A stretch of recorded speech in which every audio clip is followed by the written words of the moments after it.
What's up, YouTube? So before we get started with this video, on First Take, they're going to be talking to the Dallas Cowboys wide receiver, Amari Cooper. So let's see what they have to say to him. Amari, you're 25 years old. Like, one of the reasons that the trade made some sense is that people could see your face now without the helmet on.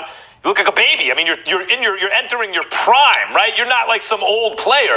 25 years old on a team that has every piece they need. You got a defense, you got a quarterback, you got a running back, you got good secondary receivers, you got a veteran tight end coming out of retirement to help in the locker room and on the field.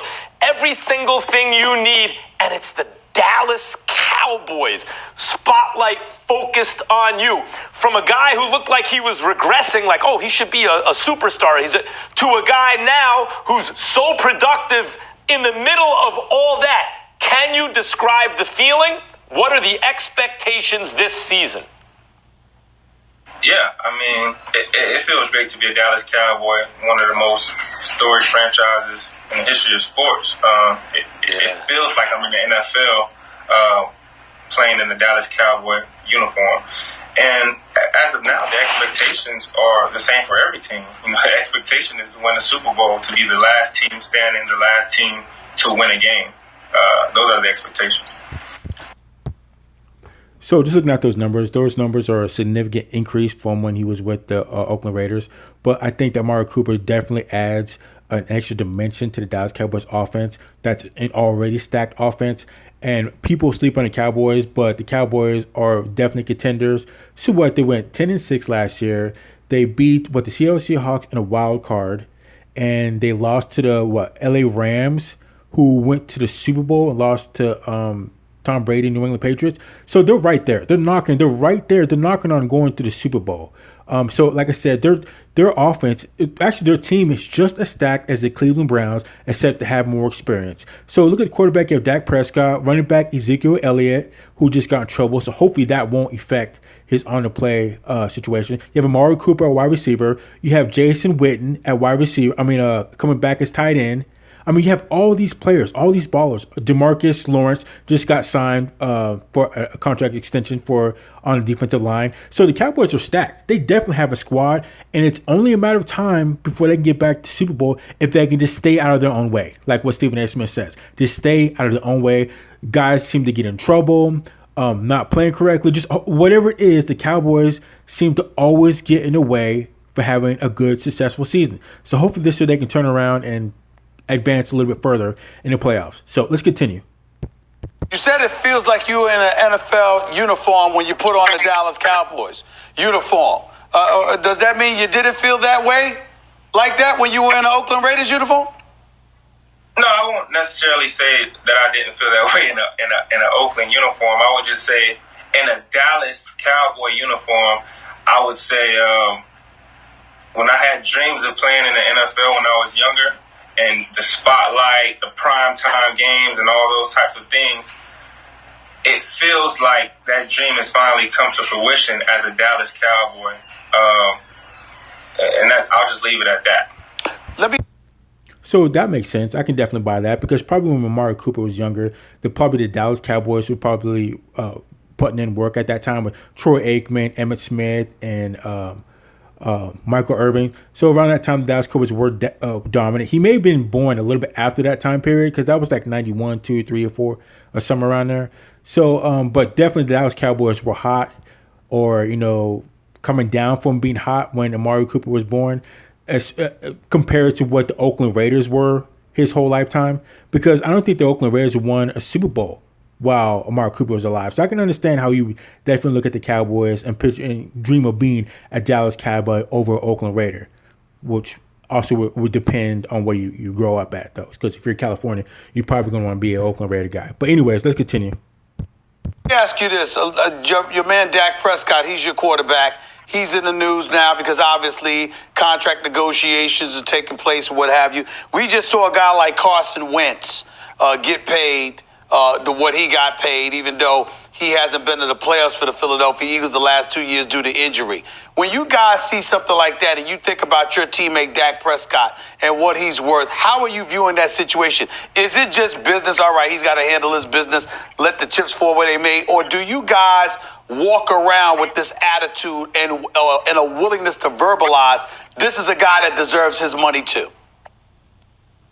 Yeah, I mean, from the few weeks that I've played with this guy, man, the energy he brings to the table, the will to win, it's unmatched, really. I mean, I haven't seen many quarterbacks like him. I see this guy in the weight room, and this is just a small example, but most quarterbacks don't have the best bodies, or probably really don't care much about their weight room because they're more on the cerebral side of the game. But this guy takes every rep serious, doesn't miss a rep, and I think that's a big part of who he is. He's just a competitor. He wants to do everything the right way, and I haven't played with too many guys like Dak Prescott, so I think he definitely deserves everything that's coming to him, and he definitely deserves to be paid amongst the highest paid quarterbacks in the league.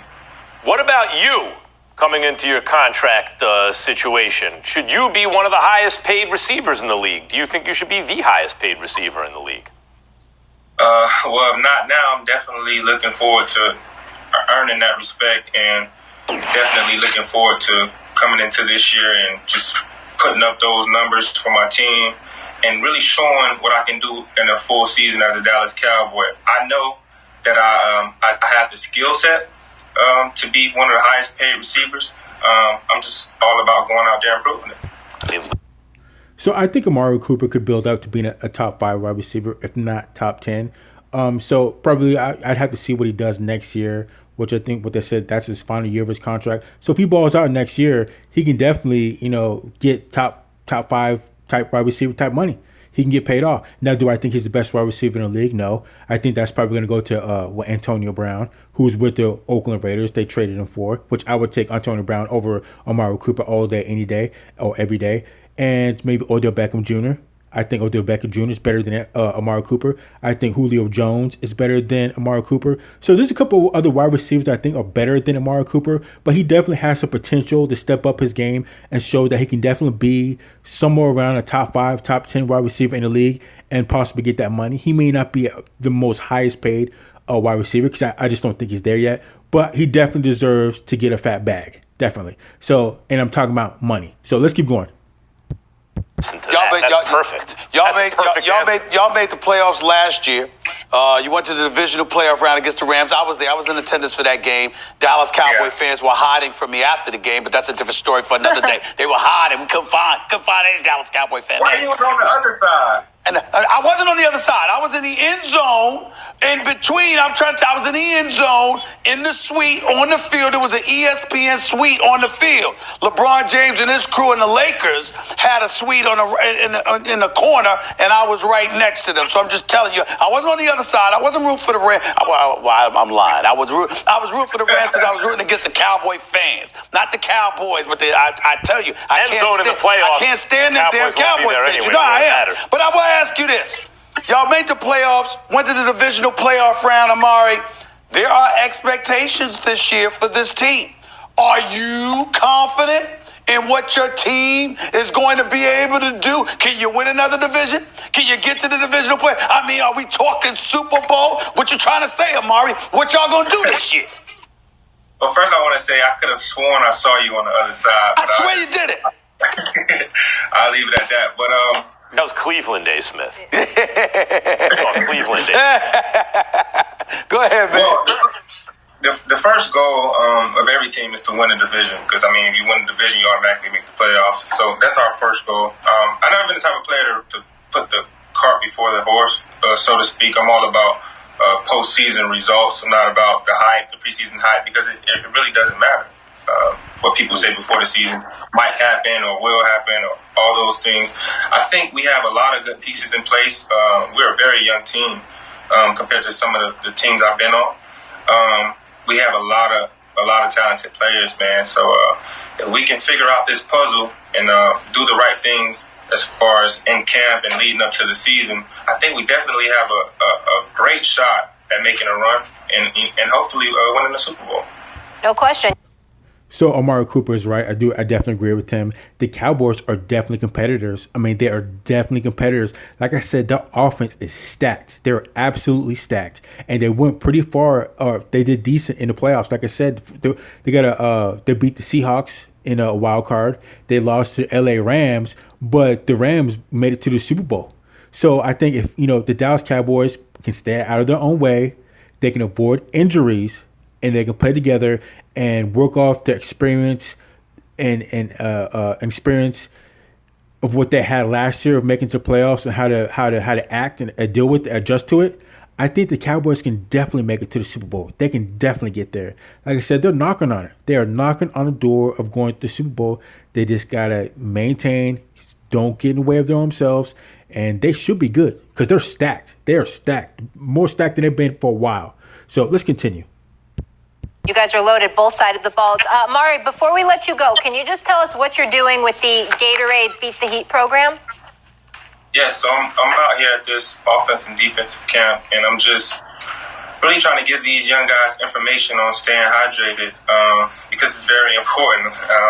I'm going to go back out there and tell them, like, look, one time I was in the game and I caught a cramp in the middle of the game, and you never want to put yourself in a position to where you're so dehydrated that you catch a cramp in the game because it's really no. So I don't know what this whole thing about a cramp is, Amari Cooper is. So that shouldn't just really go without being saying. You don't even have to tell anybody dehydrate or hydrate before you play the game, or so you can dehydrate during the game and cramp up. I mean, all that should go without saying. That's the type of stuff you learn at Pop Warner and at the lowest levels of sports. I can't tell how many teams I've been on, and before a game, the night before a game, day before a game, a coach says, make sure you guys hydrate, drink plenty of water, because if you start cramping up in a game, it's going to take a while for you to rehydrate, and that could just mess everything up. So everybody hydrate, everybody drink water. If you have to eat oranges and, drink a gallon of water the night before, stay hydrated. Stay hydrated. And the trainers are all over people too. Are you drinking water? You need to drink this water. Make sure you drink water. So, as far as, having them to send out a disclaimer about, staying hydrated, all that should go without saying. All that should go without saying. So, I don't know. Let's continue. Coming back from that, it'll probably take a whole quarter and a half to make that cramp go away, and now you put yourself behind the 8 ball, and you can't really be the best for your team, and you never want that to happen, especially in a hot state like Texas. And so you really want to just stay hydrated, and Gatorade is the